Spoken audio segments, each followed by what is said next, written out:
What up, y'all? Welcome to the Fan Perspective. So today we got some news about Zack Snyder announcement, and if you've seen my previous videos, you've noticed that they've all been related to the Snyderverse.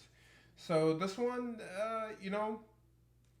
I've been really thinking about it. So a lot has happened since the last time I've made a video on this channel, and my whole goal is to go ahead and get this channel going again.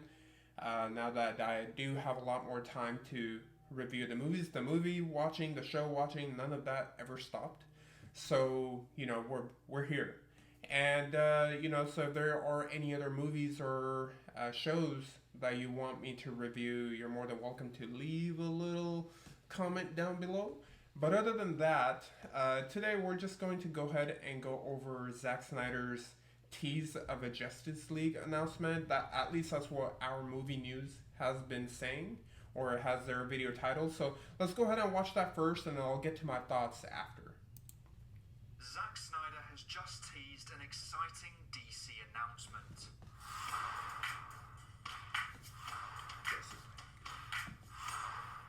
Hey everyone, welcome back to our movie news. Zack Snyder has took to social media to post an exciting cryptic video regarding DC with the caption, "Full Circle."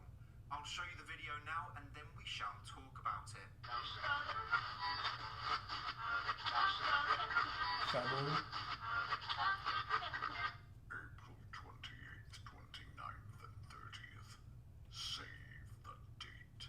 So that voice you can hear is Ray Porter's voice, the man who voiced Darkseid in the Snyder Cut. Now clearly, something is happening on April 28th to the 30th. This can't be Rebel Moon related, as it mentions Darkseid and has Darkseid's voice promoting the dates. So it is 100% DC related. Now some people are thinking that this is about the future of the Snyderverse, and whilst I think that would be incredible news, I don't think it is. I think this is about SnyderCon, an event where fans go and meet Zack Snyder and where they get to watch his films in a private theatre and where he talks about his movies in great depth. So I really do hope, and I believe he's right, it is most likely going to be a Snyder Con type of situation rather than the Justice League, because there's no way, right? There's no way Warner Brothers is going to just lay out this entire 10-year plan and be like, oh yeah, Snyderverse, yeah, let's go ahead and continue it on that on the side. It just doesn't make sense. I understand.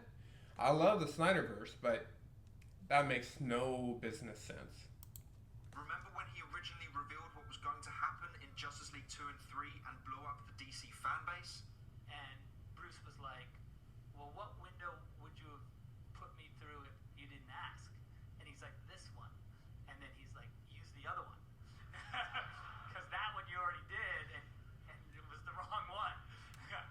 Barry Allen was in my freaking Batcave yelling at me about, like, nonsense. So you need to put him through that other one, because that's the one that will... Because he had to jump right before Darkseid boom tubes into the Batcave to murder Lois, so you have to, like... Anyway. Thinking back to it and seeing how Justice League, I'll get to it later. Let's just keep watching. That is what SnyderCon is. Now, using these three dates and the fact they use Darkseid's voice would imply to me that the three films on display are Man of Steel, Batman v Superman Ultimate Edition, and new edition this year, Zack Snyder's Justice League. Now, I know some of you will be disappointed as you were hoping this would be an announcement for the Snyderverse, but this event is huge. Not only will we be getting in-depth breakdowns of the Snyder Cut, but we could also be getting some big answers regarding Snyder's new plan for Justice League 2 and 3. And if he still wants to continue, still can't and if believe he that was thinks a good Netflix decision. would be a viable place for it to It wasn't. continue. This is a brilliant opportunity to get a more in-depth look at Snyder's DC movies, to hear what he has to say about them and about his future projects, and if he wants to return to DC someday. And he could reveal his own cut of the Snyder Cut, where we see the Green Lantern scene that was deleted by Warner Brothers, and possibly any other deleted scenes that didn't make the final cut. It's more than a simple meet and greet, because we could see deleted scenes from the Snyder Cut, get in-depth breakdowns of these movies from the director himself, and find out ideas that Snyder had for other DC projects and what he had planned next after So much could happen at SnyderCon if that is what the announcement is about. However, so many people and so many big DC accounts are talking about this announcement that it could actually be something else. The Flash Film News account I think it will posted a definitely brand be new something video, else. which could mean something more. April 28th, 29th, and 30th. Save the date. It could be a Snyderverse announcement, but who knows? I think our best bet is that this is a SnyderCon announcement, but I will be over the moon if it's something more. So let's wait and see. Make sure to let me know what you think this announcement is in the comments below. But that is all for today's video. Thank you so much for watching. Please make sure to like and subscribe and turn on post notifications so you never miss a video. I hope to see you. Thank you, our movie news, for that wonderful video. Now, my thoughts on it. Obviously, especially if you watch my former videos, my older videos, you will notice that I was a big, and I still am, a big advocate for Snyder and his vision of DC.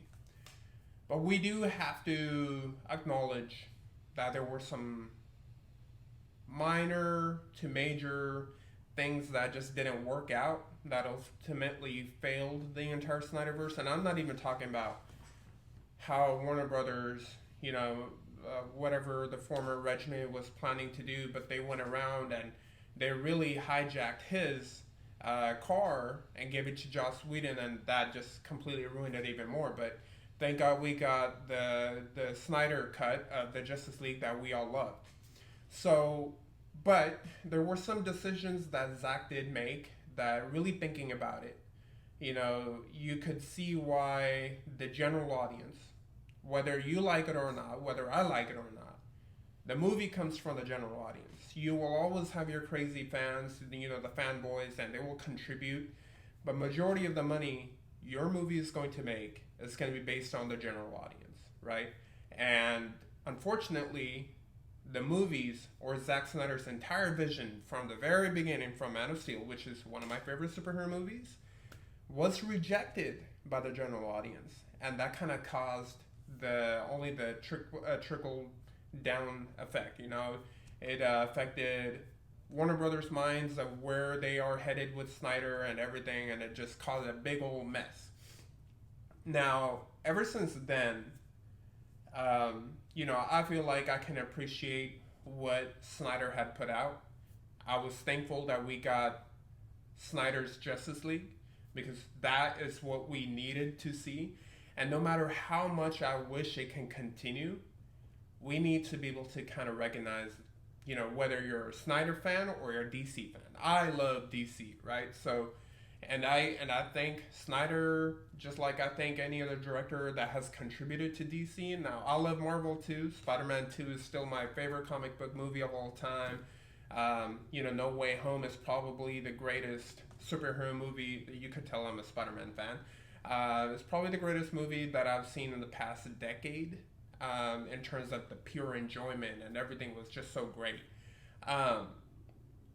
But we need to be able to acknowledge that James Gunn is now in charge. And I'm excited for the next 10 years he's put out. Right? Well, he hasn't started any of them yet, but apparently we'll begin with Flash. But Shazam is coming, and that's supposedly supposed to be part of it. Anyways, I will review Shazam as well. But what I'm trying to get at here is, I really hope this is not a Snyderverse announcement, only because the fans are finally starting to kind of calm down, and I'm talking about Snyder fans here. They are finally admitting that this is finally a wave that has it's gone. But an announcement like this seems like now they're going to be on the loose again, and they are going to be attacking, which I do not condone at all. I think attacking anything that is non-Snyderverse is just very immature. If Snyderverse comes out because Warner Brothers thinks that they can go ahead and make it done, I have no problem.